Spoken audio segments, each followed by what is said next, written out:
This is Santiago. It's my pleasure to be here answering these beautiful questions. So, how we met? When I was in Argentina, the person at that moment was my mentor. I asked him how I can succeed in the United States. So he told me that I should meet my mentor in the US. That was the first homework. So he told me, speak with Dr. Marcelo Fasciuto, our liver transplant surgeon in Mount Sinai. So when I came here to the US, I met him. And I said, Dr. Fasciuto, I want to succeed here. What should I do? And he said, you should meet Ernesto Molmenti. That was the way that we met. And well, thank you. That's very kind of both of you. It's the truth. And I at that moment I asked him why. Okay, who is Ernesto Molmenti? So, but then when I met him, I understood why. Really, mentorship for me has been everything because you need really guidance. I think in the career that the physician and the physician scientist, once you have, you need somebody telling you what you should do, what you should not do, and what's the best course of action when you need to take decisions. Okay. There are many challenges on the medical journey, and I think that receiving the word of advice from somebody with experience, with years, is really meaningful. And I'm extremely blessed for having somebody like Ernesto that is always going no 1 mile extra mile. He's going thousands of miles for anybody that needs help. Well, Santiago, thank you very much for your kind words. Let me clarify something. We learn from each other, so I learned from Santiago so much as well. Thank you. I think I'm learning more from you than what you can learn from me, but thank you so much, Ernesto.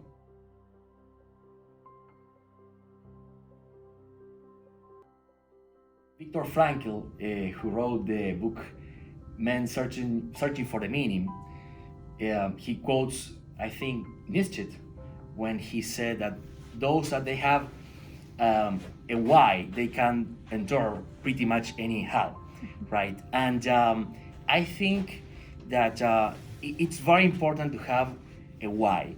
And in the case of for physicians and for physician scientists and the ones that they have to work very hard in order to succeed in this field, I think that it's very important to feed and foster passion about medicine, because when you have passion and when you have a personal meaning of what you're doing and why you are doing, all the challenges that you might have in your journey, you're going to find a way to cope and to overcome. So if one med student or somebody is starting their medical careers, or somebody in high school saying, okay, what's the behavior, what's the character that I need in order to succeed, I would say be passionate. And I understand that sometimes maybe passion doesn't appear in 1 second, but you need to work. Okay, so I think that building a character towards passion in medicine, it's instrumental.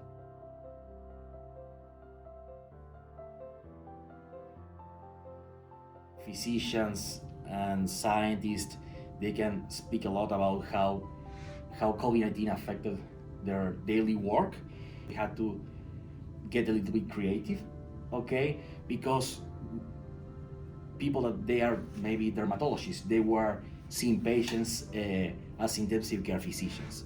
So I think that we had to really rethink ourselves a little bit insofar as our skills. People that they were doing some kind of procedure, they had to stop doing that to just go to see patients with respiratory infections. And I think that was a shift, okay, for many people insofar as medical practice.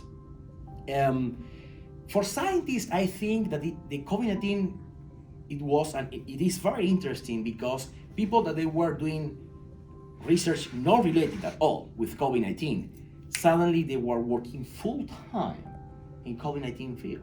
We publish a good number of publications here at Norfolk Health related with COVID-19. We were the first ones reporting a case series of pneumatosis intestinalis in COVID-19 patients, the first ones reporting bilateral pneumothorax in patients with COVID-19 and HIV, the first ones reporting portal vein thrombosis in the setting of COVID-19 and a patient with cirrhosis.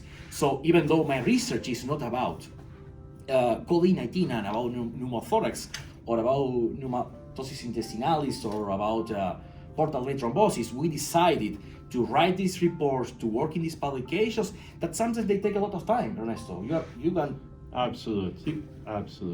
COVID forced us to reinvent ourselves, to adapt ourselves to a new situation and to improve the way we provide care and to improve ourselves in a major way and very positive way as well.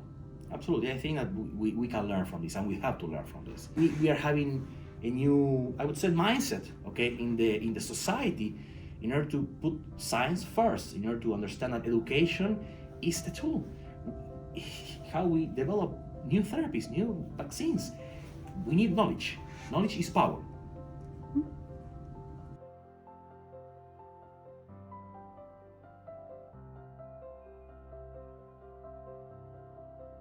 I joined the MISNI first 2 years ago through Dr. Arthur Faulkner, okay, who at that moment he was the president. Interestingly, in a conference in the National Hispanic Medical Association meeting, and Dr. Faulkner, he was there, and we had a great talk, and that's how I joined the Medical Society. And then, of course, I joined the Nassau County Medical Society, and I think, and I will put in this way, together we are stronger. So there is no other way that physicians we can advocate for our patients and for ourselves and for our communities if we don't get together and we start to speak about certain affairs that affects medical practice and that we need to discuss. I think that physicians, they are very busy working, and that it's not part of the medical curricula to gather between us to discuss about problems. It's not something that they teach, I think, in the med school, but it's something that I think we need to try to put as a part of our physician culture, okay? Because really there are many benefits that they can come from the medical society for our patients, for our communities, for ourselves, and for the next generations that are coming that they need, for example, mentorship. As I was mentioning at the beginning, is, in my opinion, extremely important. You always, at any stage of your career, you need a mentor, like Ernesto is for me, or Dr. Lance Becker. The medical societies, they can have this role of getting people together and really working in this process of match between the mentor and the mentee. So I think that that's a key role, and something that we should keep working to really foster, okay, the mentorship culture. Okay, I don't know, Ernesto, what do you think in that regard? Absolutely. I would like to mention once again that, Santiago, we learn from each other, and I'm grateful for all that you've taught me. And I say it very proudly, we're here working together as a team to move forwards and to improve ourselves and to provide an outstanding service. Perfect. And I want to make a comment that has to do with, I think, the first point that we were discussing. Teamwork is the cornerstone, I think. That's really, I mean that. Absolutely. Nobody can work alone and succeed alone. You need a team because of many different reasons, but I think that everybody, through experience, you see that it doesn't matter how smart you are, it doesn't matter your skills. When you have a team, you can do much better. Trabajo en equipo es fundamental, y queremos también tomar esta oportunidad para comunicarnos con los hermanos latinoamericanos e hispanos. Las estadísticas dicen que en 2 años la mitad de este país va a hablar español, y los médicos en grandes ciudades como New York ven que la comunidad hispana está creciendo de manera exponencial, y realmente, como ustedes saben, Estados Unidos no tiene una lengua oficial. Entonces la cultura es la que termina determinando la dirección de qué es cuál es la lengua que se va a hablar. Entonces creo que todos los hispanoparlantes son bienvenidos a la medicina, son bienvenidos a las ciencias en los Estados Unidos. y creo que tenemos personas maravillosas viniendo de países latinoamericanos y otros países hispanos, como España, que no los quiero dejar afuera porque no son latinoamericanos, pero son hispanoparlantes.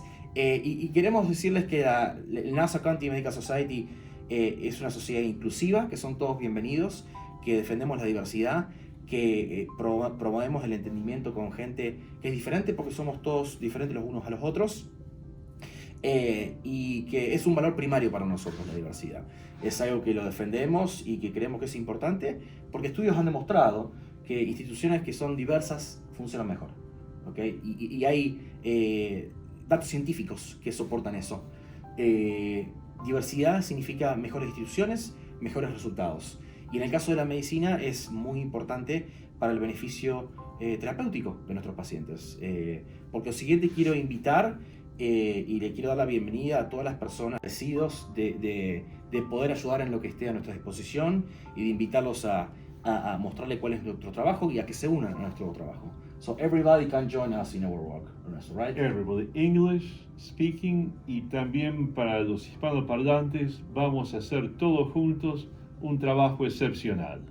Absolutely, and we look forward to learning new languages, right, Ernesto? We need to learn more. Por supuesto. In your case, you speak French, German, Italian, Latin. Okay, but I speak only Spanish and a little bit of English. So I look forward to seeing you all, guys. Thank you so much for spending this time, this conversation. We are very proud of being part of the medical society. We are blessed for being physicians. It's a privilege and honor. And we welcome all the students and all the people that they're in the early stage of their careers, that they need some help, but they need some mentorship, to contact Ernesto or myself, that we will be delighted to help you. It's going to be an honor for us. Thank you so much.